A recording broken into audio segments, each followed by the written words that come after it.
Tá difícil acompanhar a política do Brasil, né? Se para mim, trabalho com isso, estou ali no dia a dia, imagina para você que tem outras atribuições, trabalho, estudo, faculdade, escola. Então, vamos falar um pouquinho sobre isso, porque a gente precisa esclarecer alguns pontos. E hoje, como toda semana, 3 temas principais da política brasileira, tintim por tintim, para a gente esclarecer um pouquinho melhor e você ter condições de pesquisar com mais clareza sobre esses temas. Fica aqui comigo. E você que está chegando agora, se inscreve no canal, ativa o sininho, curte esse vídeo aqui, comenta, assim a gente vai chegar para mais pessoas e você não vai perder nada do que acontece aqui nesse canal e saber todas as coisas importantes sobre a política brasileira.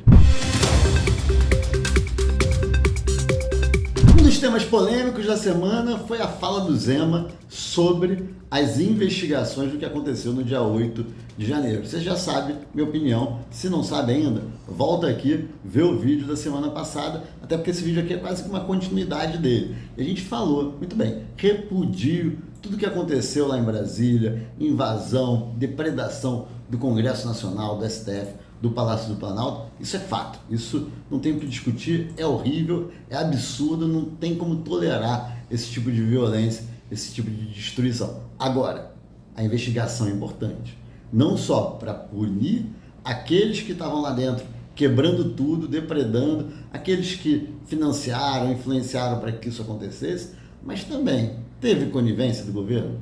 Teve conivência do governo do Estado, do Distrito Federal? E isso está sendo investigado. Inclusive, a gente teve governador afastado, secretário preso e o governo federal. E essa foi uma parte da fala do Zema. Por quê? A gente já, inclusive, eu e outros deputados do Novo, fizemos lá um pedido de informação para que tanto o ministro da Justiça, como também a ABIN e todos os outros órgãos, polícias e tudo mais, se expliquem.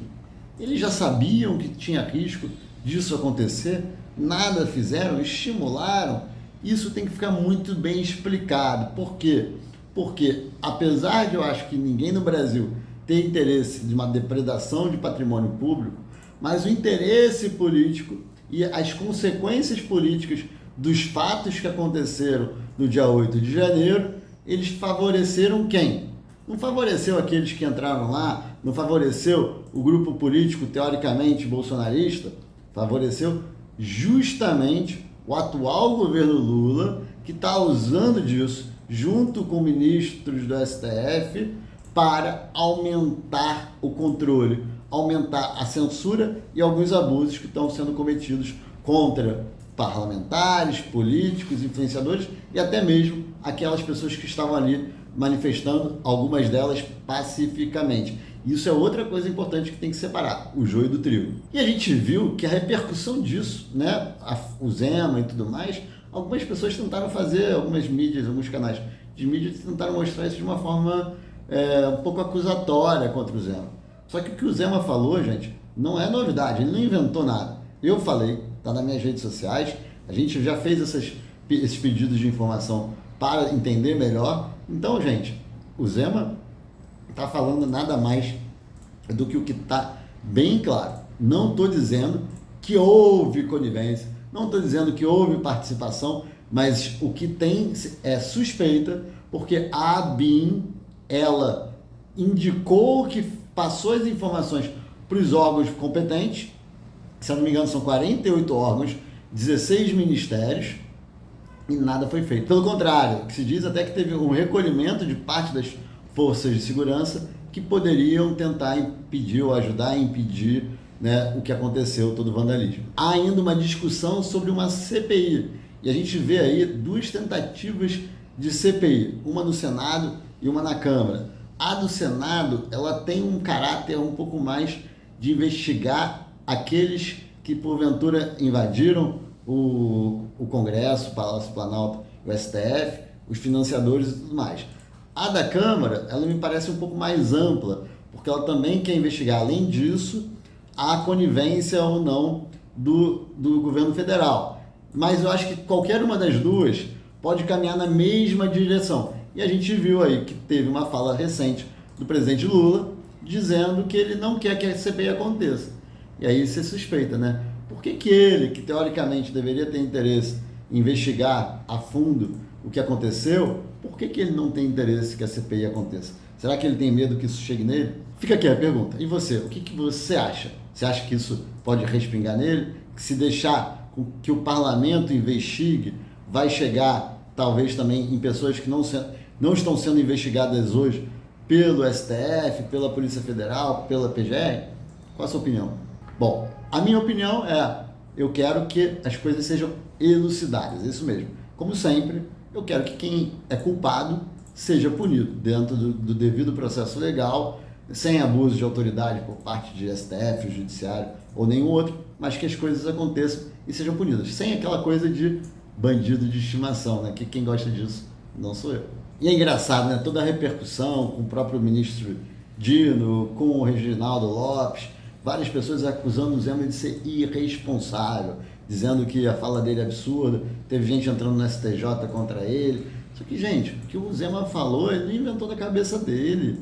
São suspeitas que estão aí, estão na mídia, a própria imprensa publicou isso, começou, inclusive, se eu não me engano, com a Folha de São Paulo, que sempre teve uma postura um pouco mais de esquerda, mas que nesse caso está sendo assertiva, correta, no momento em que ela denuncia, né, algo errado. Então, assim, não tem que ter esse negócio de abuso de autoridade. Ah, o abuso da direita é absurdo, o abuso da esquerda pode.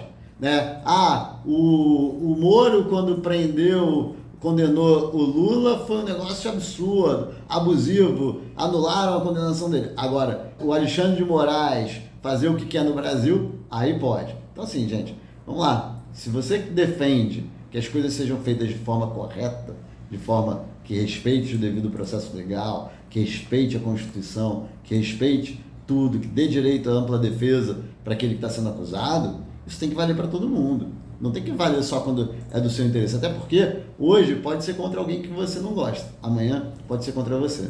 O ministro do Trabalho do atual governo Lula, Luiz Marinho, disse que atividade em aplicativos se equipara a trabalho escravo. Isso mesmo. Atividade em aplicativo é o quê? O entregador do iFood, o motorista de Uber, esses caras que trabalham no modelo aplicativo, ou seja, não tem um vínculo direto com a empresa, eles são contratados pontualmente para serviços pela pessoa que contrata ali no aplicativo e o aplicativo faz a ponte. Esse é o conceito. E muita gente quer vincular isso a um trabalho CLT para que a empresa, iFood, Rappi, Uber 99, todos esses, tenham que contratar esses motoristas. Só que, gente, alguém perguntou para o motorista, o entregador, se ele quer isso? Acredito que não. Pelo contrário, quando a gente pergunta, a maioria deles tem isso como uma renda extra, como algo que eles trabalham em outros momentos, quando eles estão fazendo outras atividades, enquanto o negócio deles ainda não bombou, quando a carreira deles está no começo. É uma forma de complementar renda. E mesmo aqueles que se dedicam 100% para isso, trabalham várias horas nisso, eles têm muitas vezes, ou na maioria das vezes, uma renda superior do que aquele que trabalha com carteira assinada CLT. Ah, mas ele trabalha muito. Ele trabalha muito porque ele quer, ele tem lá, ele é flexível. Ninguém está obrigando ele a trabalhar, ele faz aquilo ali do jeito que ele quer, na escala dele, o horário, tudo mais. É fácil a vida? Claro que não. É cansativa? É. Mas qual trabalhador hoje no Brasil que não tem uma vida também cansativa, né? Que pega 2 horas de ônibus ou de trem lotado para ir para o trabalho, fica 8, 10 horas em pé às vezes no trabalho, volta mais 2 horas em pé. Todo trabalho é cansativo. A gente quer melhorar as condições de trabalho? Tem que melhorar sim, em todos os sentidos. Desde o transporte até mesmo ter trabalhos mais qualificados, com melhor valor agregado. Mas como é que você faz isso? Uma economia pujante, atraindo empresas, atraindo coisas, e não fazendo regras que vão afastar empresas do Brasil. E é isso que o ministro do Trabalho pensa. Ele não está pensando em gerar trabalho e emprego para a população. Ele está querendo criar restrições para aqueles poucos que conseguem ter um emprego e renda, tenham uma condição melhorzinha. Mas e aí? Vale a pena? E as pessoas que vão ficar desempregadas? Hoje no Brasil, a quantidade de desempregados, não estou falando que o número agora, nesse momento, está maior do que antes, mas ainda é um número muito grande de desempregados, na informalidade e tudo mais. Aí querem botar mais ainda dificuldade para quem consegue trabalhar, consegue viver. Sem falar no impacto indireto desse tipo de aplicativo de trabalho. Por quê? Porque quando você fala do aplicativo de entrega, por exemplo, de alimento, isso está gerando emprego também para o cozinheiro do restaurante, para o dono, para o auxiliar, para tudo isso. Está gerando uma cadeia, está gerando serviço para você que está em casa, às vezes precisa pedir um alimento com um preço mais barato, não consegue sair. A mesma coisa o aplicativo de transporte, né? Tipo Uber, essas coisas. Por quê? Está gerando uma comodidade e acesso, inclusive, pessoas que antes não conseguiam pagar um táxi, hoje tem no aplicativo um preço mais barato, mais em conta, para conseguir ter esse tipo de mobilidade. Então, você está fazendo com que mais gente tenha acesso a mais serviços e está gerando, no final das contas, mais emprego e renda para mais pessoas. Não são só aqueles que estão trabalhando no aplicativo. Mas a gente não tem essa mentalidade do governo atual. É uma lógica de protecionismo, uma lógica de que tem que ser o pai de todo mundo e que, no final das contas,